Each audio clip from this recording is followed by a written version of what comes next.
So as I promised, this is going to be a Q&A session where we very much would like to have questions directly from the audience as much as possible, not so much a panel session. So is there already a volunteer?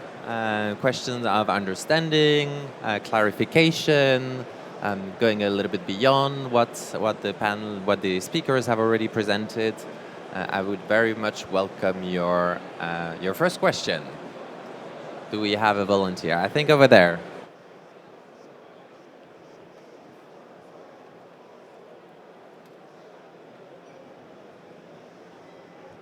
Hi. Thanks for the presentations. Very cool stuff. I have a question about the project in Cornwall. Did I miss the step where you actually authenticate and verify that the asset is real, that someone is registering? Or it went a bit quick, but is there a verification process for the actual assets? Certification, I guess. Yeah, so for the project with WPD, we don't do a pre-qualification process, but we do check the asset's MPAN number against the grid to make sure that it is there. And then we also, as I said, when there is delivery, we get the metering data back from that site so that nobody's getting paid until they exist. And also at the start of the process, we check that they're connected to the grid as well. But that means that you do a post-verification process, right? So there's a service and you come to an agreement, you come to a contract. Wouldn't that post-verification mean that basically you thought you were buying flexibility services and they're not there? Wouldn't that pose a problem for the grid operator or for any of the other parties involved? So it's a good question.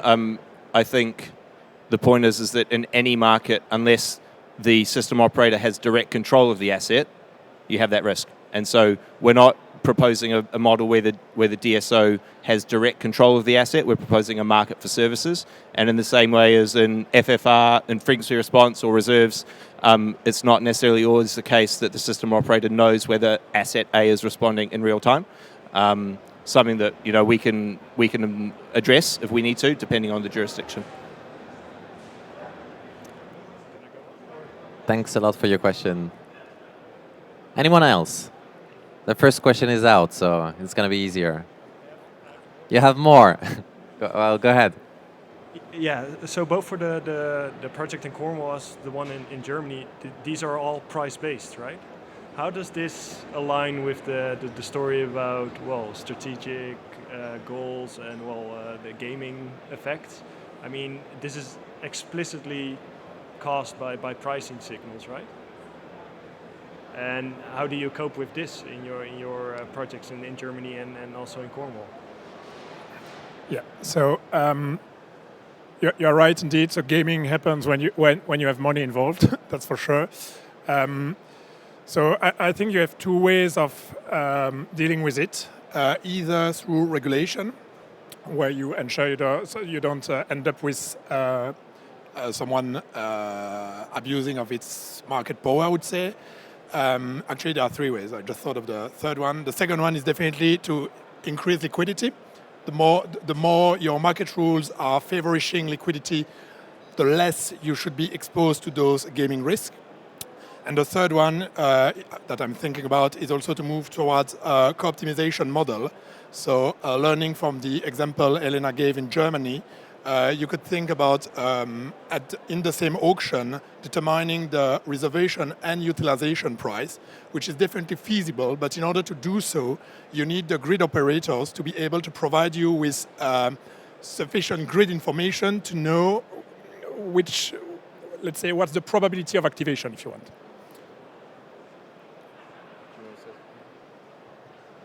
Yeah, I think in our design approach that we had for Pebbles project, it's the question where the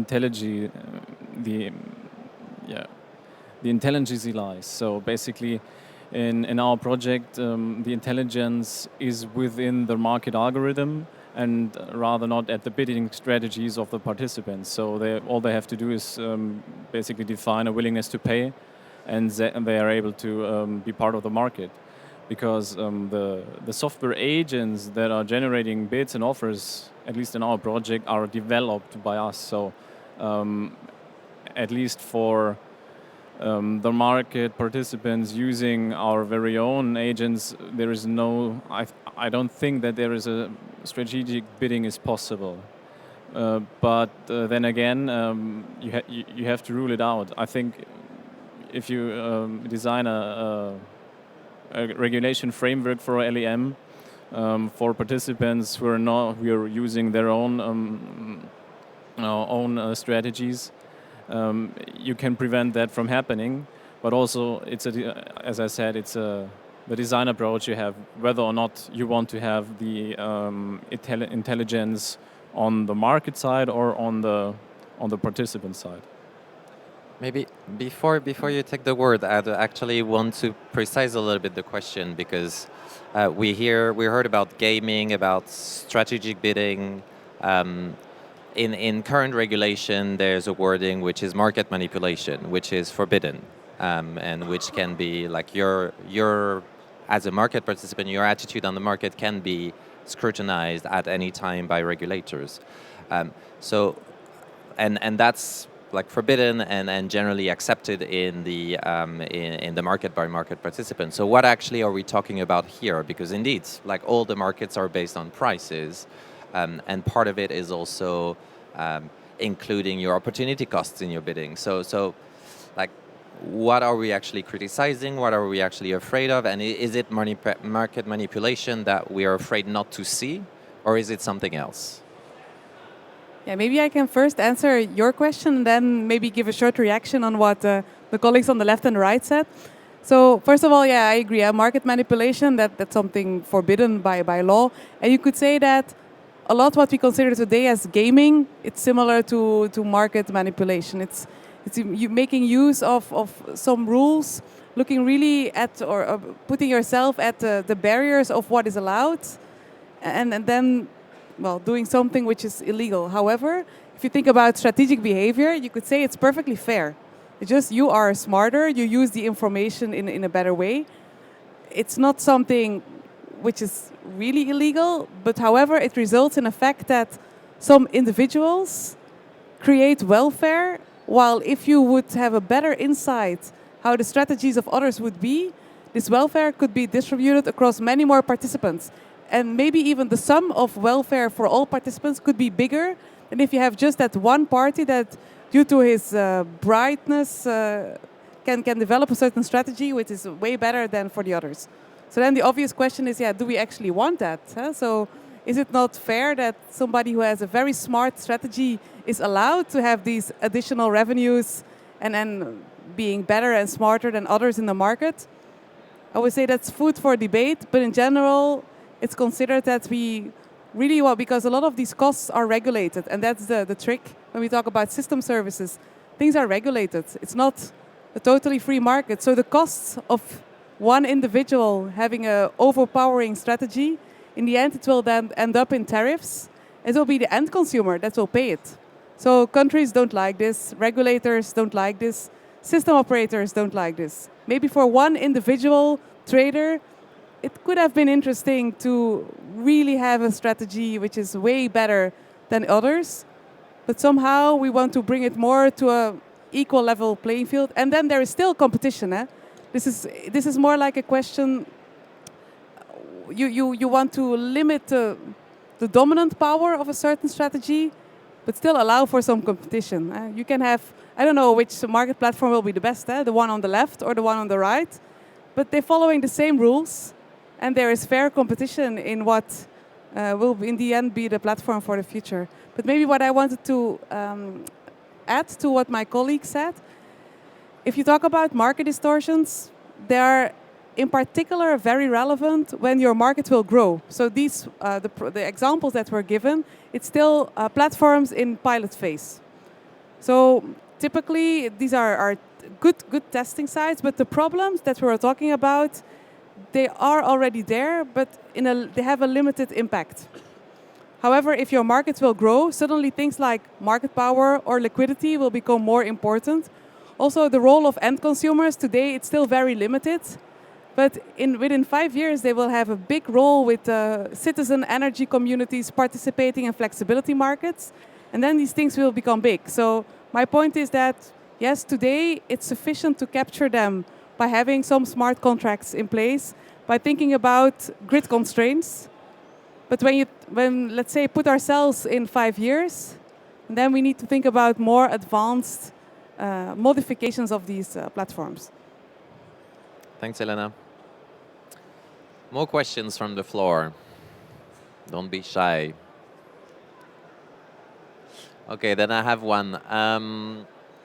In the projects that that you mentioned, Joachim, and you, Adrian, and Sam, there's a lot of focus on ancillary services and how the flexibility providers at local level can help the TSOs and especially the DSOs manage both the procurement of ancillary services and the management of apparently congestion as well.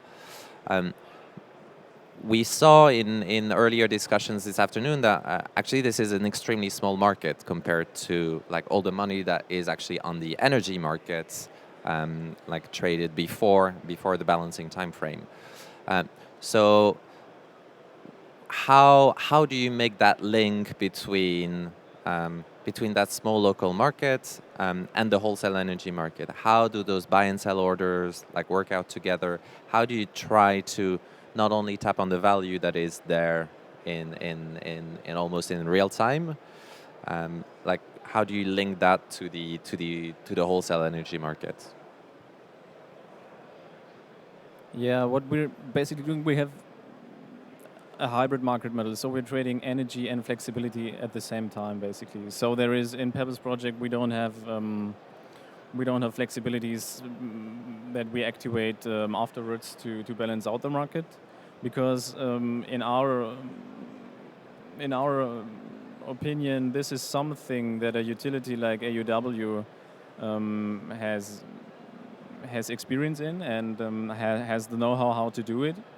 And what we are doing is basically we're taking all the risks, all the stuff the participant doesn't want to deal with, and we take it from him and we deal with it and we manage it. And we're hoping that there is some share for us in that management of all these risks. So basically, we have the uplink to the wholesale market through our VPP.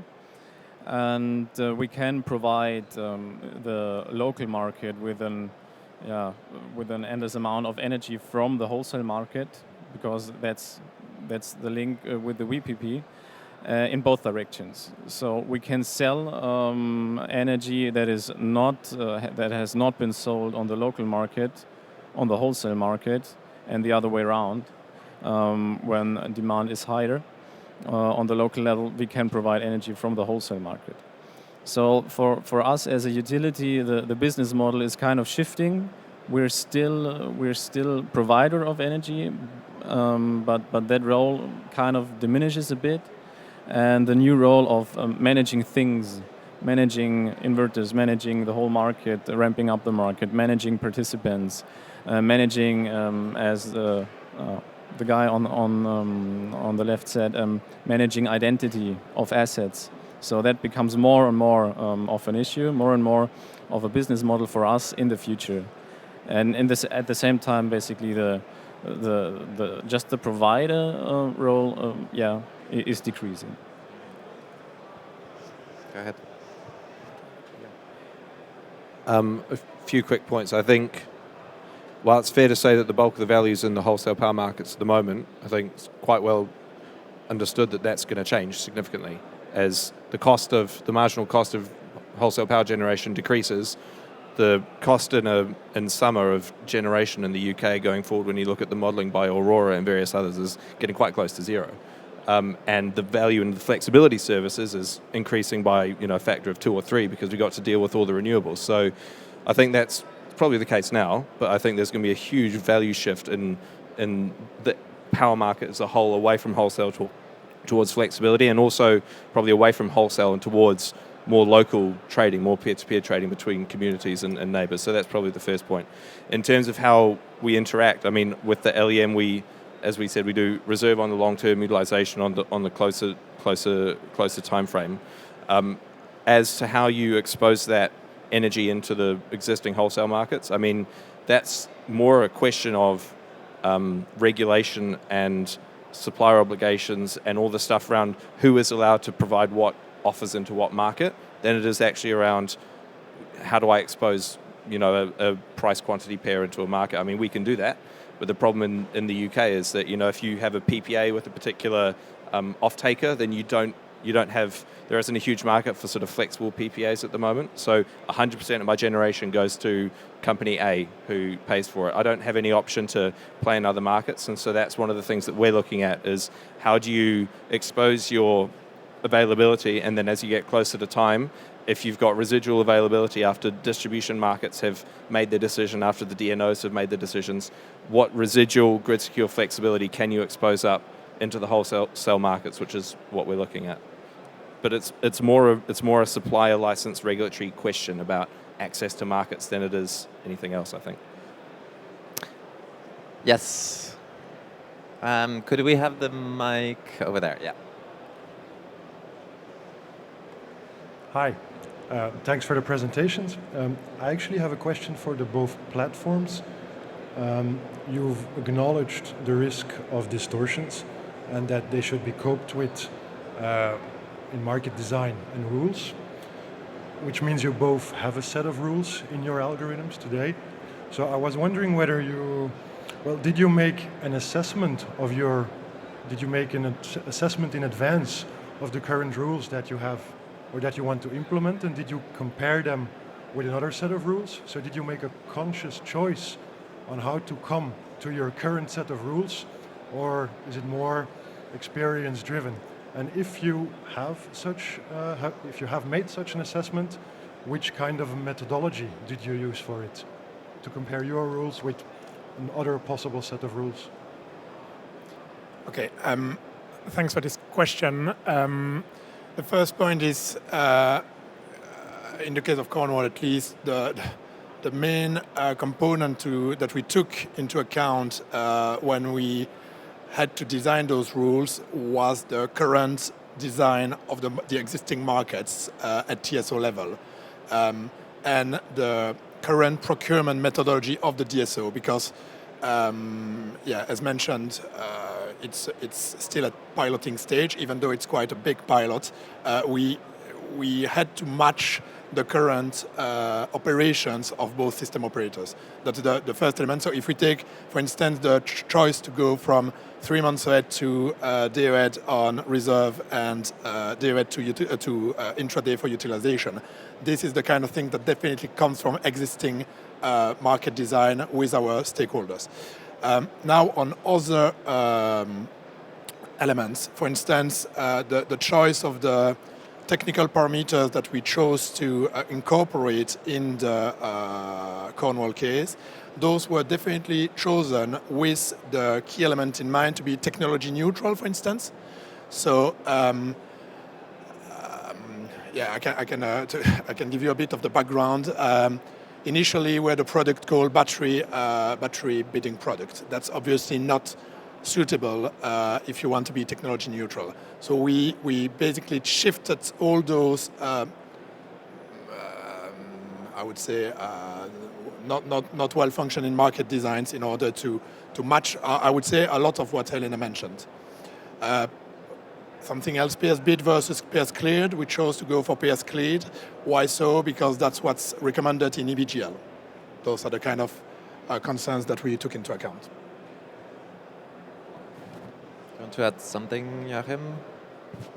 Yeah, basically in Germany there are no up and running local energy markets, so you have to create something new, at least in Germany, as a bottom-up approach, as we did. And of course, you evaluate different market models, and you try to figure out which advantages and disadvantages every market model has.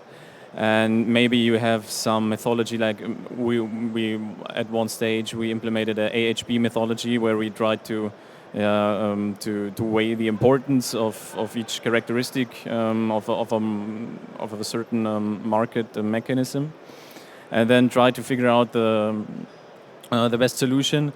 But in the end, it was kind of an evolving process because we over time we understood the problem much better that we had and that we wanted to solve, and so we could adapt the market mechanism to it.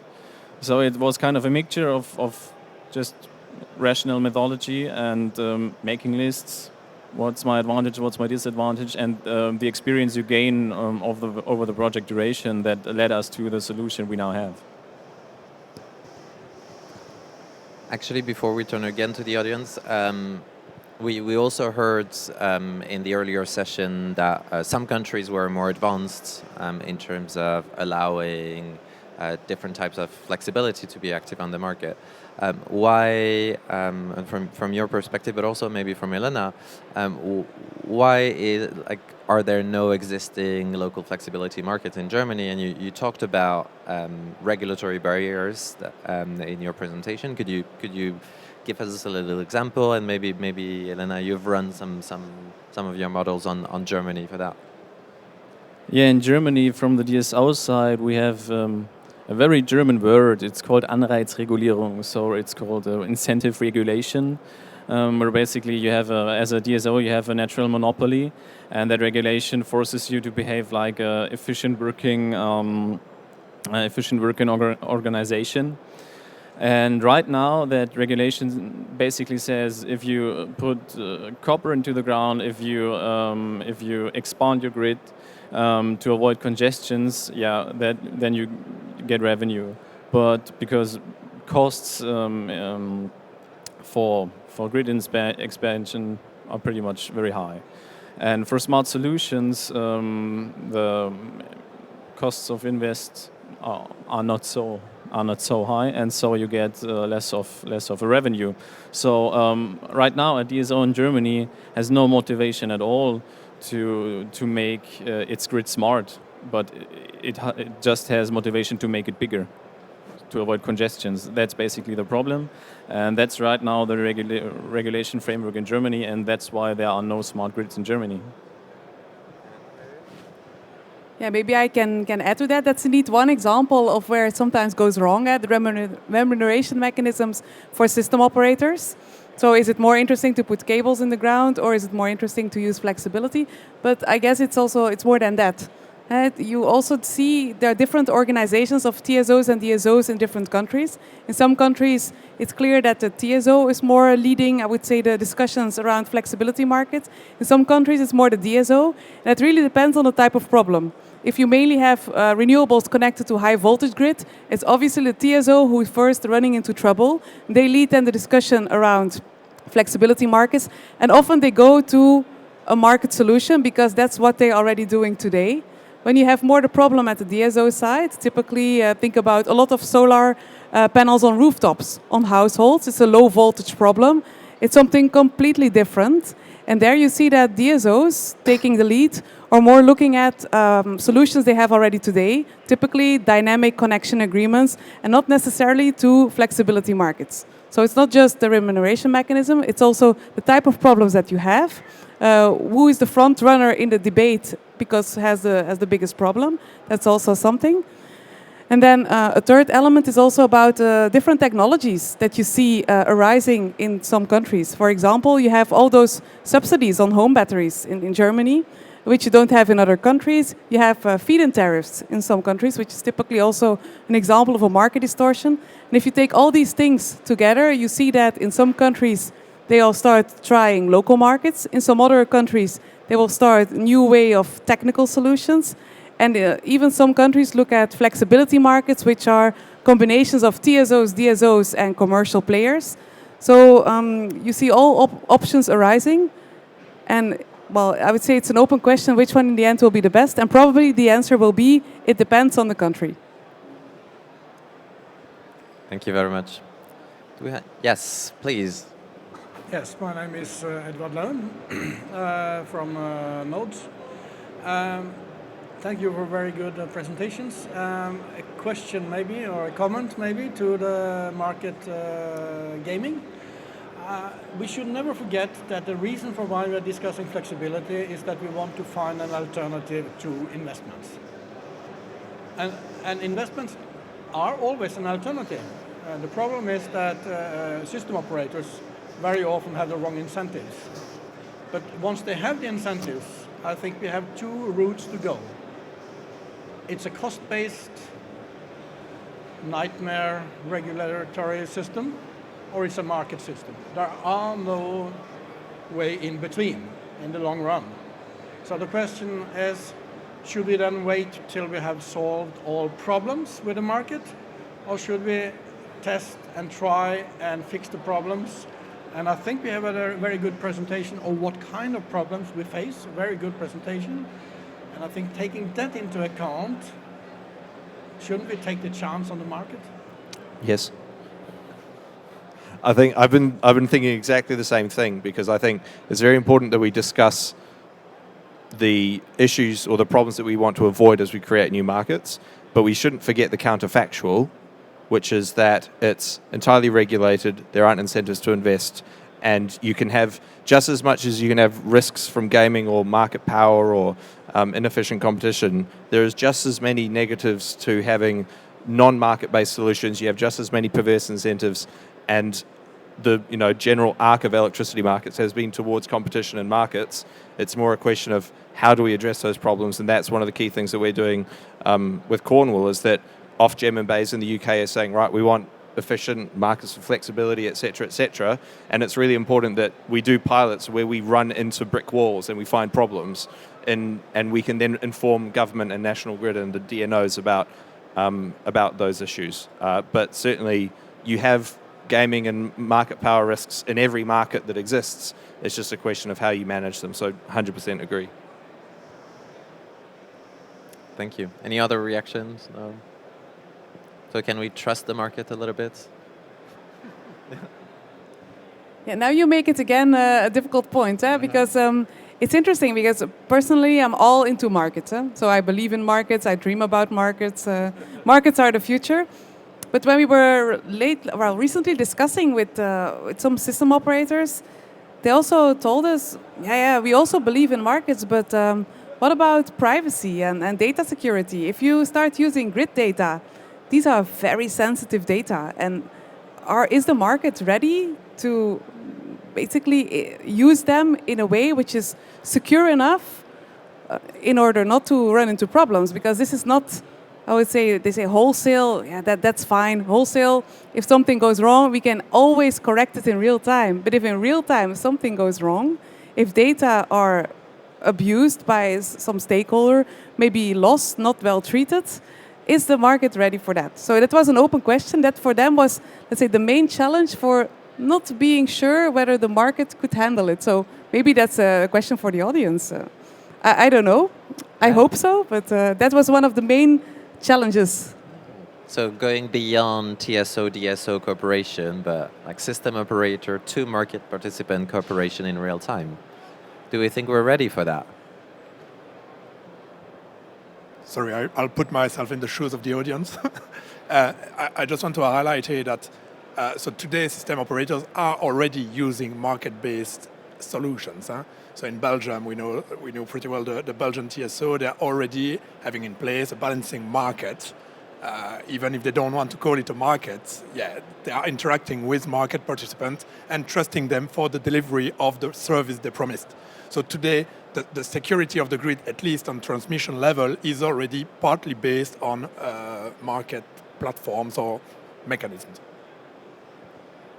And I think it's also worth bearing in mind that there's going to be data flows, whether it's a market mechanism or it's a control mechanism, right? So if we're talking about a residential VPP that's got thousands and thousands of cars and homes in its virtual power plant, but they just have a direct contract with the SO and it doesn't go through a market mechanism per se, there's still going to be a whole ton of data that's flowing from all those people in the VPP into an actor that is responsible for that data. They then have to expose that data to the system operator to prove delivery, et cetera, et cetera. So there's always going to be data flows, and I don't know whether it makes a massive difference on the data risk necessarily, whether it's a market model or a sort of a system operator control model.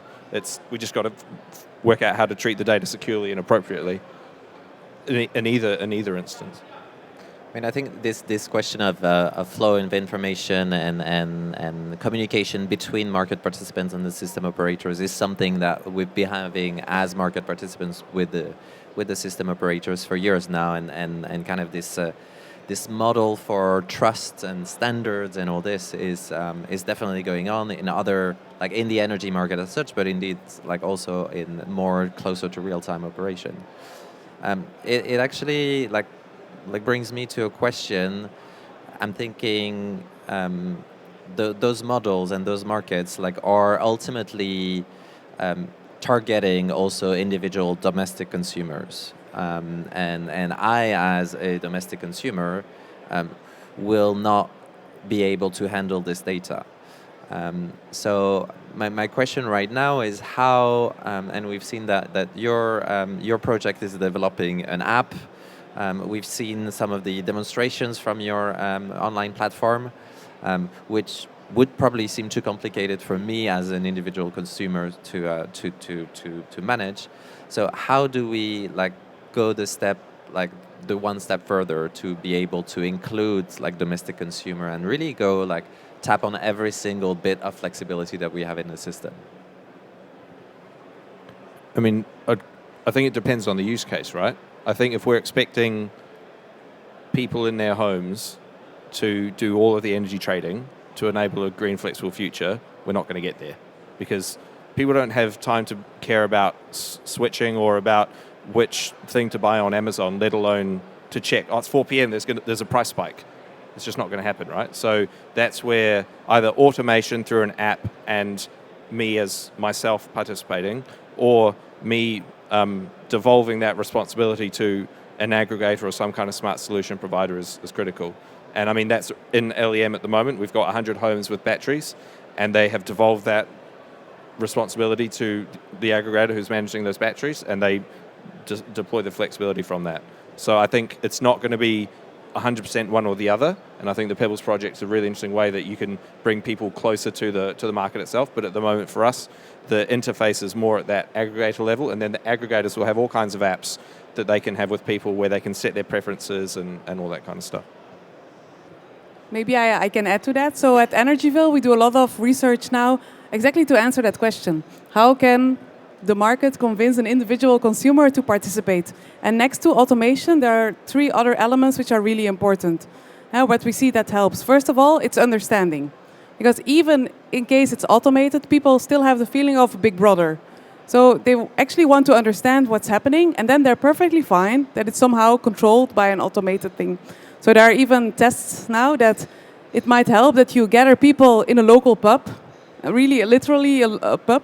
Again, I'm talking about beers, but it's a pub, explaining what this flexibility algorithms can do, explaining what is market clearing. And then for people, it's fine. They are comfortable, they feel informed, and then it's okay that this algorithm is doing a lot of stuff which they don't want to see on a daily basis. So that's one thing, it's understanding. The second thing is that people are competitive. So everything related to gamification, they like it. And so being one with the most flexibility, or with the best responses, or with the highest rate of self-consumption, that works. So if you can put like a kind of game where there is a little bit of competition, and especially that's really cool if you can have that with your neighbors, it also helps. And then the third one, that's, I would say, we often call it the female argument, but I don't want to play the gender card, but it's like having a sense of belonging, doing something good for your kids and for the future, being green, changing the society. So it's a very fluffy argument, but some people are really appealing to that. So if they feel that by participating to a flexibility market, they make the world a better place. It's almost like a Christmas message. For a certain group of people, that is exactly the trigger that brings them, or that lets them, at least accept that they could participate to this market, and then adopt some of those automatic price-based signals that will basically do the flexibility thing. So 3 elements, and we have seen that they often are almost as important as having a smart price signal. Thank you. Do you want to add a few words? Yeah, it's basically the essence is making it as easy as possible in terms of how to participate, in terms of how to understand it. That's the way we try to do it in Pebbles project. Yeah? And Where you see direct participation of individuals. yeah, right? where we see it, where they have a direct feedback, where they get a kind of report what happened the day before or the whole week before, where you visualize it, where you make the market kind of as a visual thing, not that abstract thing, just stuff going on they don't understand, but just giving them feedback, easy way to interact with the market. And I wouldn't underestimate that fluffy argument you mentioned, because my experience that really helps to convince people about taking part in a project and being kind of a pioneer and doing something good is really something that people like, and people like to hear that they are doing. Yeah. Well, maybe time for all of us to check our local energy projects wherever we live. If there are no more questions from the audience, I don't think so. We're going to close this session. So I'd like you to join me in thanking our panelists of today and the speakers. Thank you very much, Joachim, Elena, Sam, and Adrian.